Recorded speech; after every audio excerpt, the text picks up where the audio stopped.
വളരെ എളുപ്പത്തിൽ ചെയ്യാൻ പറ്റുന്ന കാരമൽ ബ്രെഡ് പുഡിംഗ് ആണ് ഇന്നത്തെ റെസിപ്പി. അതിനായിട്ട് നമുക്ക് ഒരു പാനിലേക്ക് 3 ടേബിൾ സ്പൂൺ പഞ്ചസാരയാണ് എടുത്തിരിക്കുന്നത്. അതൊന്ന് നിരത്തിയിട്ട് കൊടുക്കാം. ഇനി ഇതൊന്ന് മെൽറ്റായി വരുന്നത് വരെ നമുക്ക് വെയിറ്റ് ചെയ്യാം. ഇപ്പോൾ മെൽറ്റായി തുടങ്ങിയിട്ടുണ്ട്. ഇനി സൈഡിൽ നിന്നെല്ലാം നമുക്കൊന്ന് അകത്തേക്ക് തൂത്തിട്ട് കൊടുക്കാം.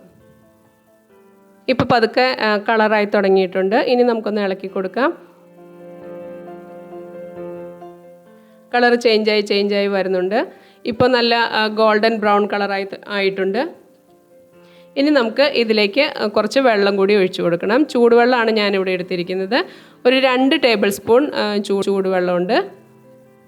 അതൊന്ന് ഒഴിച്ച് നന്നായി ഇളക്കി നമുക്കൊരു 2 മിനിറ്റ് ഒന്ന് ഇളക്കി കൊടുത്തു കഴിഞ്ഞാൽ അത് മതിയാവും. ഇനി നമുക്ക് ഇത് ഏത് പാത്രത്തിലാണോ പുഡിംഗ് ഉണ്ടാക്കുന്നത് ആ പാത്രത്തിലേക്ക് ഒഴിച്ചു കൊടുക്കാം. ഞാനിവിടെ ഒരു ഗ്ലാസിൻ്റെ ബൗളാണ് എടുത്തിരിക്കുന്നത്. അതിലേക്ക് ഈ സിറപ്പ് ഒഴിച്ചു കൊടുക്കാം.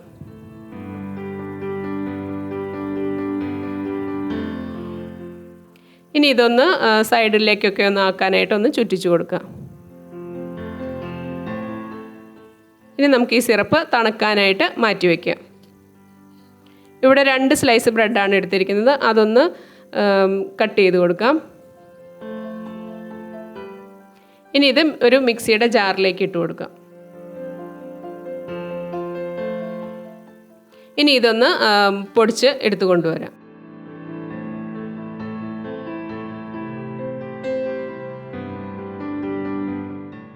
ഞാനിതിപ്പോൾ പൊടിച്ചു കൊണ്ടുവന്നിട്ടുണ്ട്. ഇതിലേക്ക് 2 മുട്ടയാണ് എടുത്തിരിക്കുന്നത്. അത് ചേർത്ത് കൊടുക്കാം. പിന്നെ ഒരു 1/2 കപ്പ് പാലാണ്. പിന്നെ 4 ടേബിൾ സ്പൂൺ കണ്ടൻസ്ഡ് മിൽക്കാണ് എടുത്തിരിക്കുന്നത്. കണ്ടൻസ്ഡ് മിൽക്കിന് പകരം നിങ്ങൾക്ക് വേണമെങ്കിൽ പഞ്ചസാര ഉപയോഗിക്കുക. നിങ്ങളുടെ മധുരത്തിനനുസരിച്ച് ചെയ്ത് കൊടുക്കാം. ഇനി ഒരു നുള്ള് ഉപ്പ് കൂടി ഇട്ട് കൊടുക്കാം. പിന്നെ ഒരു 1/4 ടീസ്പൂൺ വാനില എസൻസ്, മുട്ടയുടെ മണം ഉണ്ടാകാതിരിക്കാനാണ്. നന്നായി ഞാനിത് അടിച്ചെടുത്ത് കൊണ്ടുവന്നിട്ടുണ്ട്. ഇനി ഇത് നമ്മൾ കാരമൽ സിറപ്പ് ഒഴിച്ച് വെച്ചിരുന്ന ആ ബൗളിലേക്ക് ഇത് ഒഴിച്ചു കൊടുക്കാം. ഇപ്പോൾ നമ്മുടെ സിറപ്പെല്ലാം തണുത്ത് നല്ല കട്ടിയായിട്ടുണ്ട്.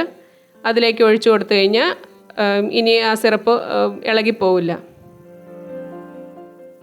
ഇനി ഇത് നമുക്ക് ഒരു അലുമിനിയം ഫോയിൽ വെച്ച് ഒന്ന് നന്നായി കവർ ചെയ്ത് കൊടുക്കാം. ഉള്ളിലേക്ക് ആവി കയറാതിരിക്കാൻ വേണ്ടിയിട്ടാണ്.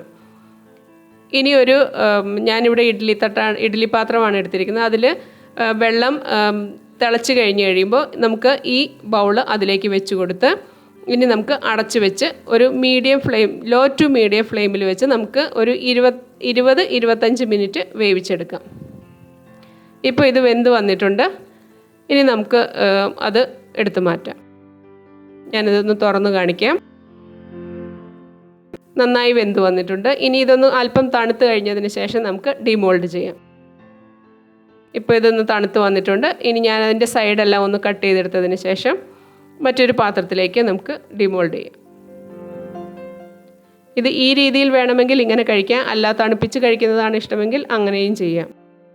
വളരെ ടേസ്റ്റി ആയിട്ടുള്ള ഒരു ബ്രെഡ് പുഡിംഗാണിത്.